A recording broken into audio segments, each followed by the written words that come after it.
Hey guys, it's JK Wargames and we're back with a review. Now it's been a long time, I'm sorry for that, but I'm back and we've got a review of The Last 100 Yards Volume 2, Airborne over Europe. Now this is the second installment in the Last 100 Yards series and designed by Mike Denson. So what I'm going to do is go through the components and then we're going to have a look at what's different about Volume 2, maybe do a couple of little examples of new things that have been added, and then I'll finish up with my final thoughts. So without further ado, let's get into it. Okay, so first up we've got our rule book. Now the rules are living rules, so they're always changing, etc. But this is the latest rules. Again, typical of GMT, full colour. Everything's broken down and explained. You've got these nice blue headers that tell you each section of the rule book. Everything you need to know how to play the game is in this book. So yeah, always love a GMT rule book, very clear. And on the back of that rule book you can see what's new or changed in the Airborne rules. So we have new terrain, we have new rule sections, new companies, rule changes and additions since the March version of the living rules. So basically in Volume 2 we're getting airborne landings, new terrain features, and everything's just tightened up since the first game. Everything's clarified a lot better than the first version. So then we get our playbook. Now this is brilliant because basically it just gives you examples of everything. So we have line of sight, and line of sight is very important in Last 100 Yards. So I'd recommend reading through this playbook and following along. So as you can see here, we've got more platoon activations, withdrawing, and then we've got tanks, and then we've got a game turn. So this goes through a few turns of a game, and I would advise to actually set up this scenario if you're new to the game. Set up this and follow along what's happening, and then you'll get a better grasp on the rules. So the playbook is fantastic, really cool. Then we get two of these player aid cards, and these give you everything how to play. So you get your platoon activation cycle, non-player reactions, marker adjustments, and so on. And then you get your assault procedures, mortar fire procedures, really handy to have. So you get two of those. Then you get your casualty track. So during the game you're going to place your counters for casualties for each side, your time track, mortar adjustment, coordination table, time lapse, and again a sequence of play, really handy to have. So next up we get our missions, and basically the missions follow on from the first Last 100 Yards. So mission 13 is the first mission. It tells you everything you need to know, victory conditions, what your forces are going to be composed of, and mission special rules. Now these are double-sided, so change over to here, you've got mission 14, and we've got, so each of these are double-sided. You've got 1, 2, 3, 4, 5, 6, 7, 8. So you've got 8 missions to play through. Then we've got another player aid card. Now this is all your small arms fire modifiers, your combat tables, mortar fire, and this is almost like a booklet. And then you get all your terrain. Anyone that's played Last 100 Yards will know what has, you would have seen this before. Then you've got your blind hex tables, concealment loss, and then you got your assault tables on the back, and you get 2 of those. In fact, we've got 10 missions because there's another mission booklet there, and that's the other table there. Now the maps are beautiful, but they are printed on paper. But I have to say that GMT have responded to this, and they are printing the maps on card like the first version. So anyone that had a P500 order will get replacement maps. To me, it's not a big issue. I use Plexi anyway, but some people are quite fussy about that, which is understandable. So just to let anyone know that these maps are going to be replaced with the card maps. Now, Last 100 Yards always has really nice maps. This is like Market Garden, Normandy. So we've got 1, 2, 3, 4, 5, 6 maps, and they're double-sided. Then we've got our counters, which I'll get now. Now, I've punched out my counters because obviously I've been playing the game. So I'll get my little handy box here and we'll get a counter out. So if I hold this up, here we are. Now this is an airborne unit. You can see the little parachute on the right hand side, and if you flip it over, that's its disrupted side. And obviously these go with platoons, so let's find a better one here. So this unit here, you've got your firepower, platoon, cohesion, assault, anti-tank, and again disrupted side here. And then we get our leaders, Higgins. Germans, lots of different units for the Germans, but let's just have a look at some. So you get your firepower, your range, assault, cohesion, and then your disrupted side. And then we've got all sorts of different bits and bobs. We get our mortar, forward observers, tanks, everything. We don't need to go through every counter, but very, very nice counters. Love the artwork as normal. So very impressed with that.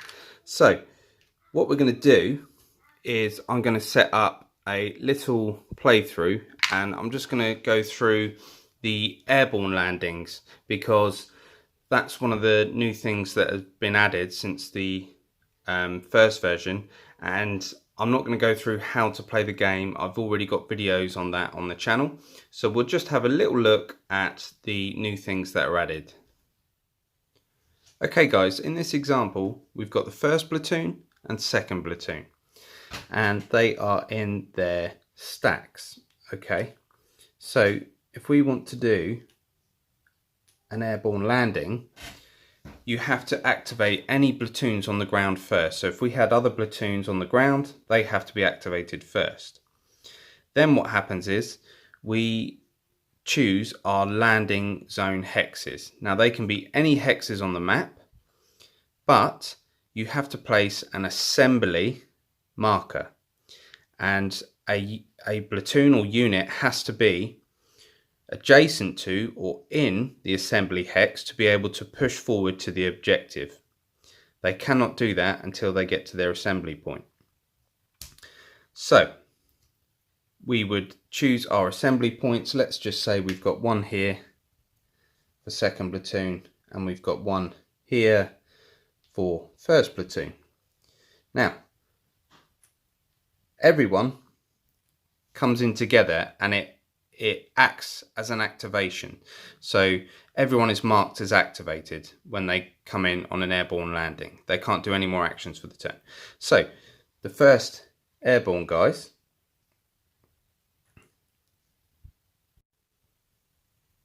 so the first platoon choose to land in this hex, and the second platoon choose to land in this hex. Now we have to make some die rolls here to see what happens. So once all units have been placed, we're going to roll a d6 for each unit in the platoon. So we roll one for the leader. He's rolled a 3. And on the map there is a diagram which shows you what direction 3 is. So 3 is this way. And then I'll make another roll to see how far he goes. He's rolled a 6. So he goes 6 hexes this way. And unfortunately, he's going to be off the board. Now that would cause a casualty and all sorts, but we're not going to go into that. So we're going to roll for this unit. They roll a 1. Now a 1 is back this way. And let's say they roll a 2, which they do. They go 1, 2. And then we'd roll for this unit. They roll a 2, which is this direction. And they roll a 2. So they're going to disperse 2 in this direction. And let's say these guys rolled, they stayed in that hex. Okay, so after we've done that, we then need to roll a d10 to see if any units disrupt. So if the die roll is higher than their cohesion, they're going to disrupt, and if it's a 10, they're going to be a casualty. So this unit here, we roll the dice, I rolled a 6. Now it's equal to their cohesion, so that unit is fine. The next unit here, I rolled a 10, so that is going to cause a casualty. Now a casualty in last 100 yards, this unit is removed and replaced randomly with a lower unit. Now you put these into a cup because they all differ and they come in disrupted. So that unit, when they were parachuting down, they had some problems and now they are disrupted and confused. And the last unit here, we roll an 8, they're going to disrupt as well. It's not a casualty because it's not a 10. Now they are fine. That's the procedure for doing that. But they cannot push forward. The only unit that can push forward next turn is this unit here because they are adjacent to their assembly hex. These units here have to move up to get into adjacent or in the hex, but they need to recover first. They can't do anything else. So you can see how that's a problem. So because you can choose any hex to land in, you might be in trouble if you're right near enemies, but your assembly marker can not be more than 5 hexes away. So you can't get any closer than 5 and it can't be any further than 10 away. So you have to be really careful. We go through the same procedure for this platoon, which I'm not going to do on camera, but you get the gist of it. So, you can bring your guys in and get a surprise on the enemy, but you have to be really careful, especially if it's a narrow map like our leader there. He went off, that's going to cause a casualty. Now, the only good thing about casualty in air landings is that it doesn't affect a casualty on the casualty track, so it doesn't go towards the overall casualties in the game. Now, if a unit landed, it dispersed and it landed in a enemy hex, let's just say we had this, that would be an assault, and an assault marker would go on top, but the Germans would be the attacker, not us. So we've landed right in the pickle barrel kind of thing, and the Germans have got the upper hand on us. So that's one of the new things in the Volume 2. I really like this. Not too complicated, but it's not something you're going to want to use all the time. You need to be careful. Now, I'm not going to go through line of sight, how to play. I've got those videos, but it can be very confusing, so you really need to take your time. There's a Facebook group for Last 100 Yards. Any questions you can go and ask there, and everyone on there is brilliant, really responsive. So let's have a look at a little combat scenario. Okay, for this example, we're just going to go through a bit of combat just to kind of remind anyone that hasn't played for a while or is new to the game. So the Americans have the initiative. We've rolled for coordination and we've only got one platoon to activate. We can't activate 2 platoons. So we take our first platoon and they're going to fire on the Germans. Now the Germans are in the buildings. So we're going to lay down fire. Have we got line of sight to them? Yes, we've got line of sight through. These little hedges don't count. They're more just to, you know, kind of scenery for the game. So we're going to lay down some fire. Now we have 2 units in here and they're both going to fire. So we look at our firepower on the left hand side, it's a 1. So we know we've got a firepower of 1. We are 1, 2, 3 hexes away. Now this is where we get our small arms fire chart. If I can show you. And we know we have an 8. And they are, how many did we say? They are 1, 2, 3 away.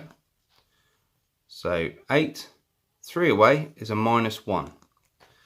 So -1 brings our firepower down to a 0.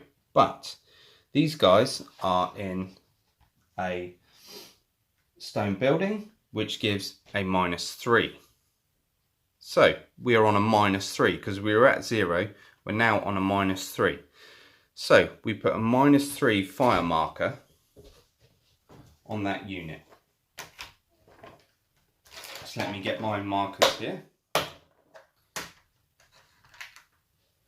So a -3 goes on there, and the other unit will fire, and it's exactly the same, -3.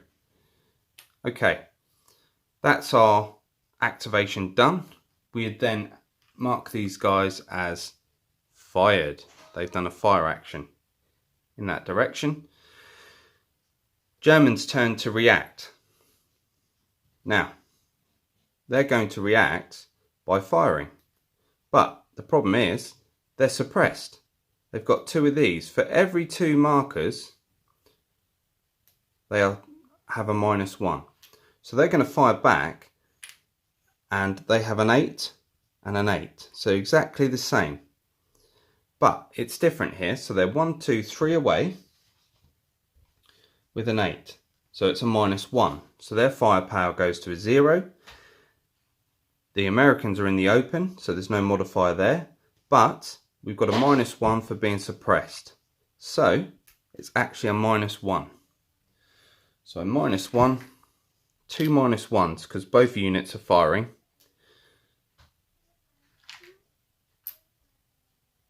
And that ends their reaction. So what we could have done here is one unit could have fired and the other unit could have moved, but we've decided not to do that just for this example. So we go through all our cycles of reactions and so on, then we get to the fire resolution phase. So the Americans have a -1. They've got 2 of them. So we roll for each marker, but we only take the highest result. So the first marker, we rolled a 3, -1 is 2, so no effect. And this one is a 6, -1 is 5. Now that was the highest result, but it's no effect because our cohesion is 6. So there's no effect. So the Americans got away with it. Now the Germans, -3 offered 10 is 7. So they're fine. Oh, actually, sorry, I didn't see. These guys are 5, but you take the highest cohesion, which is 6. And this unit will disrupt. So that was lucky for the Americans. And that unit has disrupted. And that was the highest result. Now, because they have disrupted, everyone else has to do a cohesion check. So we roll for the leader. He's rolled a 4. It's under his cohesion, so he's fine. And the other unit have rolled a 9. Now that's above their cohesion, so they've disrupted as well. So the Germans are not looking good. Both units disrupted, but the leader's okay. And that's how that works. Pretty simple. The Americans got away with it. The Germans did not do so well. And again, if this unit had rolled a 10, there would have been a casualty, and that would affect the casualty track. So that's just some small examples. I'm not going to go into like tank gameplay or anything like that. We're just having a tiny look at this. So overall, this is, you know, the same game that Volume 1 was, but we've just got some new bits added. You know, this is like an update almost. So we've got new missions, a few new rules added, and it all just adds to this package. I love the first game and I love the second game. You know, this is not a Volume 2 is not, you're going to open it and go, oh, everything's brand new. That's not the case here. The case is it's been tweaked. There's airborne landings, there's new terrain, and all of this just adds to this fantastic game, the last 100 yards. So my overall thoughts are that it's definitely worth picking up if you are a fan of the last 100 yards, Volume 1. You'll definitely want to get Volume 2. And if you're new to the game, you do not have to play Volume 1 to play this. So you could pick this up if you want, or you can get the first one. Both are as good as one another. So yeah, a massive thanks to GMT for providing this game for review. I think it's fantastic. It's solid. The airborne rules I really like. That really adds that element of, I'm going to get my guys closer, but you know, they could disrupt and we could be in all sorts of trouble. Yeah, brilliant. And the maps and the counters are definitely top quality, as always, from GMT. So that's about it, guys. As I said, I'm not doing a massive playthrough or anything. I will do some playthroughs on the channel, but I've got some more reviews coming up soon. So I hope you guys enjoyed this one. So take care, make sure to like, comment and subscribe, and stay safe. Cheers, guys.